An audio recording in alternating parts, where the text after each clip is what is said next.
नमस्कार दोस्तों। 60 दिनों में गेट को किस तरीके से क्रैक किया जाता है इसके बारे में मैं आज इस वीडियो में बताने वाला हूं। तो वीडियो को एंड तक देखिएगा दोस्तों। मैं आपको इसमें फुल प्रूफ प्लान देने वाला हूं कि आप 60 डेज में किस तरीके से गेट को क्रैक कर सकते हैं। यदि आपको थोड़ा बहुत भी नॉलेज है, यदि आप थोड़ा बहुत भी पढ़ते हैं और आपको गेट सिर्फ और सिर्फ क्रैक करना है कि हमारा जो कट ऑफ है वो क्लियर हो जाए, ताकि हमारा जो स्टडी है, जैसे नॉर्मल हमको यदि किसी से कॉलेज से एमटेक करना है या हमें आगे जाके कोई पीएचडी का वर्क करना है, तो मैं उस गेट के स्कोर के थ्रू स्कॉलरशिप ले सकता हूं, साथ में मेरा आगे का वर्क भी चलता रहेगा। यदि ये वाली स्ट्रेटेजी आपके साथ है कि सिर्फ मुझे कट ऑफ क्लियर करना है, क्योंकि देखिए दोस्तों 60 दिन में सिर्फ और सिर्फ कट ऑफ क्लियर कर सकते हैं। यदि आप सोचते हैं कि आपकी रैंक लगेगी तो it is not a possible. But कुछ स्टूडेंट का ये क्राइटेरिया रहता है, जैसे कि मैंने जब इंजीनियरिंग की थी तो आफ्टर इंजीनियरिंग 4 साल के बाद जब मैंने फर्स्ट गेट का पेपर दिया था तो मेरी प्रायोरिटी ये थी कि किसी न किसी तरीके से मेरा गेट निकल जाए, और मैंने गेट को वहां पर क्रैक किया था सिर्फ हम पासिंग मार्क्स लाके। ठीक है ना दोस्तों, क्योंकि आप 60 दिन में 90 दिन में सिर्फ इतना ही कर सकते, क्योंकि सारे सिलेबस कंप्लीट नहीं हो सकता, ज्यादा से ज्यादा आप टेस्ट नहीं दे सकते। तो किस तरीके से 60 दिन में आप प्लान को एग्जीक्यूट कर सकते हैं। ज्यादा स्ट्रेस भी नहीं देना है हमें, वो खूब ज्यादा पढ़ना भी नहीं है, उन्हीं चीजों को पढ़ना है जहां से क्वेश्चंस को लिए जाते हैं। तो चलिए स्टार्ट करते हैं। देखिए दोस्तों, सबसे पहले मेरा पॉइंट है आपको यहाँ पर कि यदि अभी तक आपने 2022 का जो गेट का सिलेबस है, आपकी ब्रांच कुछ भी हो, सिविल है, मैकेनिकल है, इलेक्ट्रिकल है, ईसी है, कंप्यूटर साइंस है, आईटी, जितने कोई सी भी एग्जाम है आपकी, कोई सी भी आपकी ब्रांच है यहाँ पर, तो आपको क्या करना है, उस पर्टिकुलर ब्रांच का क्या करना है, सिलेबस को उठाना है। ठीक है ना, आपने सिलेबस को उठा लिया। उठाने के बाद क्या करना है दोस्तों, आपको एक बार पूरा देखना है कि कौन कौन से सब्जेक्ट आ रहे हैं, कौन कौन से टॉपिक को थोड़ा सा पूछ रहे हैं। इससे क्या होगा कि आपने जो इंजीनियरिंग में पढ़ा है उससे आपको कॉन्फिडेंस आएगा कि अरे मैंने तो पढ़ा हुआ है, तो आप उसको ग्रैब कर लेंगे जल्दी से। ठीक है ना, जब आप सिलेबस को अच्छे से देख लेंगे, चाहे आपके इंजीनियरिंग के सारे सब्जेक्ट के हैं, इसके साथ आपको मैथ्स का भी सिलेबस देखना है, क्योंकि मैथ्स के यहाँ पर 15 मार्क्स कहीं नहीं जाते। डायरेक्ट क्वेश्चन आएंगे आपको मैथ्स से, तो हमें मैथ्स को सिलेबस को भी देखना है। ऐसा नहीं कि हमने टेक्निकल देख लिया और मैथ्स को छोड़ दिया, नहीं, आपको मैथ्स को भी देखना पड़ेगा। तो मैं मान लेता हूँ कि अब ये वीडियो देखने के बाद आप पर्टिकुलर ब्रांच का सिलेबस निकाल लेंगे। ब्रांच का सिलेबस निकालने के बाद आप उसको एनालाइज करेंगे। ठीक है ना, एनालिसिस करने के बाद हमें क्या करना है, जो हमारा सेकंड पॉइंट है, इसके बाद हमें जो मेजर टॉपिक्स है, कि जैसे सिविल की यदि मैं बात करता हूँ, जैसे मैं सिविल से हूँ तो मैं सिविल से बात करता हूँ, तो सबसे ज्यादा वेटेज होता है एनवायरो का, होता है आपका सोम का, होता है आरसीसी का, हाईवे का, इनका होता है, ये मुझे पता है।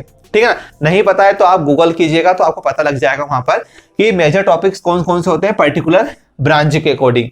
तो जैसे सबसे पहले जो मैं ले लेता हूँ यहाँ पे, मान लीजिए कि सिविल ब्रांच के थ्रू ले रहे हैं, तो हमें क्या करना है कि सिविल के जो भी मेजर सब्जेक्ट है, जैसे सोम मैंने बोला आपको, आरसीसी मैंने बोला, जैसे आप बोल सकते हैं कि टॉम है आपका, सोम है मैकेनिकल के लिए, है ना, इलेक्ट्रिकल के लिए अलग अलग चीजें होती है। तो आपको वो सबसे पहले पता लग जाएगा कि हाँ, आरसीसी से सबसे ज्यादा क्वेश्चन आते हैं, इस टॉपिक से सबसे ज्यादा क्वेश्चन आते हैं, तो मुझे इसी क्वेश्चन को क्या करना है, वहां से उठाना है। तो उठाने के लिए क्या करना पड़ेगा, हमने सिलेबस देख लिया है, मेजर टॉपिक्स आपने यहाँ पर देख लिए हैं, ये किस तरीके से आपको सिलेबस को कंटिन्यू करना है। मेजर टॉपिक इसलिए क्योंकि यदि आप 1 मार्क्स या 1 मार्क्स के पीछे भागेंगे तो सिलेबस कंप्लीट नहीं होगा। हमें सबसे ज्यादा मार्क्स देखने, जैसे मैं बात कर लेता हूँ यहाँ पर, जो सॉइल का जो परसेंटेज होता है हमारा, यहाँ पर आते हैं 12 से 15 मार्क्स तक का सॉइल आता है। ठीक है ना, आरसीसी में 6 से 7 मार्क्स का आता है, सोम में आप देख लीजिए 10 से 12 नंबर का आता है। तो सोम यदि मैं कंप्लीट कर लेता हूँ, सॉइल में कंप्लीट कर लेता हूँ, तो मेरे यहाँ पर 10 और 10 20 मार्क्स हो जाएंगे, और मैथ्स का मेरा आधा पार्ट हो जाता है, वो मान लीजिए उसमें मैं 5 क्वेश्चन भी करके आ जाता हूँ 2-2 नंबर के, तो 10 मतलब 30 मार्क्स मेरे ऐसे हो जाएंगे, मेरा कट ऑफ यहाँ पर क्लियर हो जाएगा। आपको सारे सब्जेक्ट नहीं पढ़ना है। पहली चीज, आपको वही सब्जेक्ट को उठाना है जो सब्जेक्ट में आपको थोड़ा सा इंटरेस्ट है, थोड़ा सा बनता है आपको और इंटरेस्ट आता है पढ़ने में। ठीक है, और सबसे पहले आपको उसमें भी कौन सा उठाना है, जो मेजर टॉपिक है, जहां से सबसे ज्यादा क्वेश्चंस पूछे जाते हैं, 2-2 मार्क्स के क्वेश्चंस पूछे जाते हैं, उनको उठाना है, उसको रिवाइज कीजिए। ठीक है ना, इसको मैं आगे और डिफाइन करूंगा, वीडियो को आप पूरा देखेंगे तो आपको समझ में आएगी। देन आपको क्या करना है दोस्तों, जैसे आपने एक जो सब्जेक्ट है, मान लीजिए कोई भी एक सब्जेक्ट उठा लिया आपने, सोम उठाया, और सोम को आपने किसी भी तरीके से कंप्लीट कर लिया। ठीक है ना। जो भी आपके पास नोट्स है, जो भी बुक्स है, या यूट्यूब को प्रीफर करके बहुत सारी प्लेलिस्ट आपको मिल जाएगी यूट्यूब पर, आप किसी को भी प्रीफर कर सकते हैं। ठीक है ना। आपने देख के सोम को मान लीजिए 4 से 5 दिन में कंप्लीट कर लिया। इसके बाद क्या करेंगे, आपको PYQ लगाना है, प्रीवियस ईयर क्वेश्चंस लगाना है सोम से रिलेटेड। घबराना नहीं है। क्या होता है कि जब आप कोई भी चीज पढ़ते हैं तो आपको क्वेश्चंस लगाने में क्या होता है, डर लगता है। मुझे भी लगता था कि मैंने सिलेबस तो कंप्लीट कर लिया, बट मैं क्वेश्चंस लगाने बैठूंगा तो क्या पता मेरे से बनेंगे नहीं बनेंगे, आपका मोटिवेशन डाउन हो जाएगा। तो हमें ऐसा कुछ भी नहीं सोचना है। बहुत ही सिंपल स्ट्रेटेजी मैं आपको यहाँ पर शेयर करने वाला हूँ कि जो भी सब्जेक्ट आपने कंप्लीट किया है पर्टिकुलर ब्रांच से, ठीक है, उसकी प्रीवियस ईयर क्वेश्चंस को आप PDF में निकाल लीजिए। पूरी PDF आपको गूगल पे मिल जाती है दोस्तों। किसी भी प्रकार की कोई भी उसमें एक्सक्यूज देने की जरूरत नहीं है आपको। आप सोम के क्वेश्चंस को लगाइए, ठीक है ना। जितने ज्यादा क्वेश्चंस आप लगा सकते हैं। नहीं आता है उसका सॉल्यूशन आपने देख लिया, समझ में आ गया। जैसे मान लीजिए कोई भी टॉपिक आया, जैसे सोम से रिलेटेड कोई भी क्वेश्चंस आया है, मान लीजिए जो प्रॉपर्टीज होती है, स्ट्रेस स्ट्रेन डायग्राम से कोई क्वेश्चंस आया, ठीक है ना। स्ट्रेस स्ट्रेन डायग्राम से कोई क्वेश्चन आया और आपसे नहीं बना। जब आपने PYQ लगाने बैठे तो आपको स्ट्रेस स्ट्रेन से आपको क्वेश्चन नहीं बना। आप क्या करेंगे, जो आपने थ्योरी पढ़ी है उसको देखिए, उसको समझिए, और उस क्वेश्चन में जो एक्सप्लेनेशन दे रखा है उसको समझिए। कोशिश कीजिए कि आपको सभी क्वेश्चन ऐसे ही लगाने पड़े, है ना। मतलब आप क्वेश्चंस को उठाइए, नहीं बनता एक्सप्लेनेशन देखिए, उसकी थ्योरी देखिए और वापस से सॉल्व कीजिए। पर्टिकुलर सब्जेक्ट के लिए आपको ऐसे ही करना है। बट जब आप थ्योरी पढ़ रहे हैं किसी भी सब्जेक्ट की तो कोशिश कीजिएगा कि बहुत अच्छे से पढ़ें, ठीक है ना। स्ट्रेस नहीं देना है। देन आपको यदि आप टेस्ट सीरीज देना चाहते हैं तो फ्री में भी आपको मिल जाती है, कुछ क्वेश्चंस भी आपको मिल जाते हैं फ्री ऑफ कॉस्ट में, या आपको पेड सीरीज भी लेना पड़ती है तो आप ले सकते हैं यदि आप कैपेबल है तो। यदि नहीं है तो आप टेस्ट सीरीज मत लगाइए। लेकिन आपको क्या लगाना है, जो भी पर्टिकुलर सब्जेक्ट है उसको बहुत अच्छे से समझना है, बहुत अच्छे से देखना है, समझना है। देन PYQ, जितने ज्यादा PYQ आप लगा लेंगे आपका कट ऑफ यहाँ पर क्या हो जाएगा, क्रैक हो जाएगा। ठीक है दोस्तों, चाहे आप टेस्ट सीरीज लगाइए या मत लगाइए। टेस्ट सीरीज उनको लगाना पड़ता है जो लास्ट ईयर से प्रिपरेशन कर रहे हैं, 1 साल से 2 साल से, उनको प्रैक्टिस चाहिए, उनको रैंक लानी है। बट मेरा मोटिव ये है कि कुछ स्टूडेंट ऐसे होते हैं कि जिनको रैंक से मतलब नहीं है, उन्हें ये मतलब है कि बस मेरा सिविल में यदि कट ऑफ 27 नंबर आता है मान लीजिए फॉर एग्जाम्पल, तो मुझे 27 से 30 नंबर के बीच में आ जाए, 35 नंबर आ जाए, ठीक है ना। तो मैं उन स्टूडेंट्स की बात कर रहा हूँ, not for a particular student की आपको टॉप करना है, आपको 1000 10,000 के अंडर में रैंक लानी है, नहीं। यदि आप 30 35 40 नंबर तक भी लाएंगे तो आपको एक बढ़िया कॉलेज मिल सकता है M.Tech के लिए, चाहे तो आप PhD के लिए भी कर सकते हैं किसी भी कॉलेज से, है ना। ये मेरा प्रेफरेंस है, आप यहाँ पर देख सकते हैं।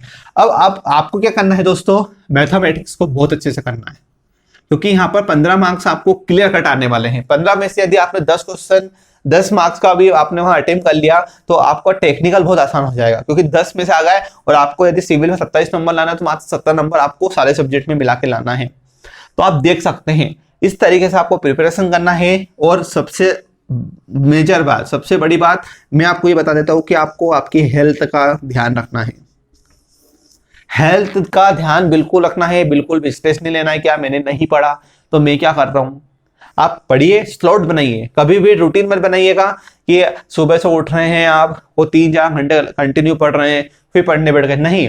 जैसे अभी तक आप थे, क्योंकि आप 2 महीने में पर्टिकुलर उसको नहीं कर पाएंगे आप, तो आप बहुत इजी तरीके से कैसे कर सकेंगे, टेंशन फ्री रहिए, स्लॉट बना लीजिए। तो मैंने सोम सब्जेक्ट उठाया, इस सोम सब्जेक्ट में आपको बहुत सारे यूनिट्स मिलती है, ठीक है ना।